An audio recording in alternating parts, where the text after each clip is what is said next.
नमस्कार, आप देख रहे हैं ब्लू एक्सप्रेस न्यूज। मैं हूं आपके साथ शालिनी। आओ बढ़ते हैं आज की बड़ी और खास खबरों की ओर। ऑपरेशन सिंदूर, 7 मिनट में 9 आतंकी ठिकाने तबाह।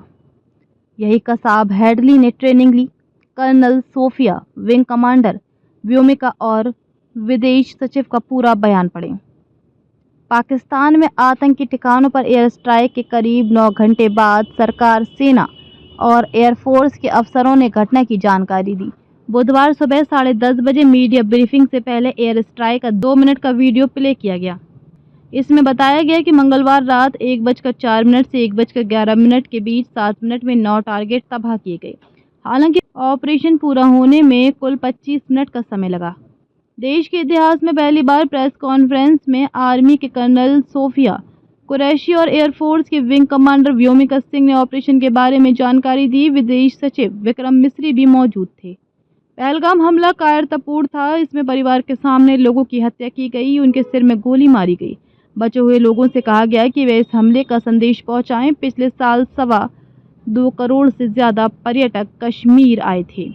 हमले का मकसद था कि कश्मीर के विकास और प्रगति को नुकसान पहुंचाकर पिछड़ा बनाए रखा जाए। हमले का यह तरीका जम्मू कश्मीर और देश में सांप्रदायिक दंगे फैलाने की कोशिश था। एक समूह ने खुद को TRF कहते हुए हमले की जिम्मेदारी ली। इसे UN ने प्रतिबंधित किया है और ये लश्कर से जुड़ा है। पाकिस्तान स्थित समूह के लिए कवर के तौर पर TRF का इस्तेमाल किया गया। पहलगाम हमले की जांच से पाकिस्तान के 7 आतंकवादियों के संपर्क उजागर हुए हैं। TRF के दावे और लश्कर से सोशल मीडिया पोस्ट इसे साबित करती है। पहलगाम के हमलावरों की पहचान भी हुई है और भारत में सीमा पार से आतंकवाद फैलाने के पाकिस्तान का प्लान उजागर हुआ है। पाकिस्तान आतंकवादियों की शरण स्थली के रूप में पहचान बना चुका है। आतंकवाद के इस निंदनीय कार्य के अपराधियों को जवाबदेह ठहराने की आवश्यकता UN ने भी जताई थी। पहलगाम में 22 अप्रैल के हमले के अपराधियों और इसकी प्लानिंग करने वालों को न्याय के कटघरे में लाना जरूरी था। वे इनकार करने और आरोप लगाने में ही लिप्त रही है। भारत सरकार ने पाकिस्तान से संबंधों को लेकर कुछ कदम भी उठाए हैं। पाकिस्तान स्थित आतंकी ठिकानों के बारे में हमें सूचना मिली थी कि वे और हमले कर सकते हैं। इन्हें रोकना जरूरी था। हमने इन्हें रोकने के अधिकार का इस्तेमाल किया है। ये कार्रवाई नपीतुली और जिम्मेदारी पूर्ण है। हमारा एक्शन आतंकवाद के इंफ्रास्ट्रक्चर को खत्म करने और आतंकियों को अक्षम बनाने पर केंद्रित है।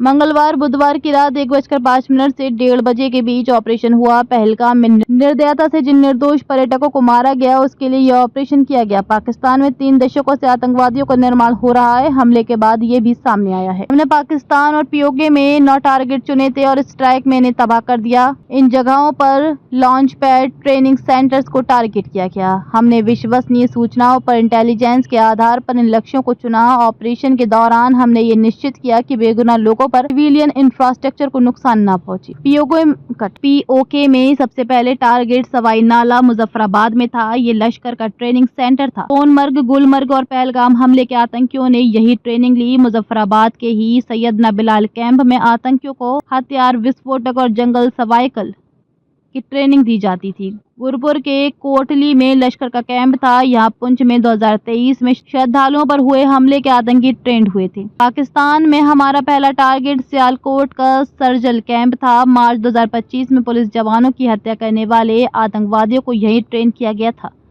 सियालकोट के महमुना जाया कैंप में हिजबुल का बहुत बड़ा कैंप था। ये कठुआ में आतंकवाद का नियंत्रण केंद्र था। पठानकोट हमला यही प्लान किया गया।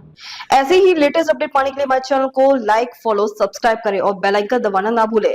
अगर आप हमें Facebook, Twitter या Insta के माध्यम से देख रहे हैं तो हमें फॉलो और कमेंट करें। धन्यवाद।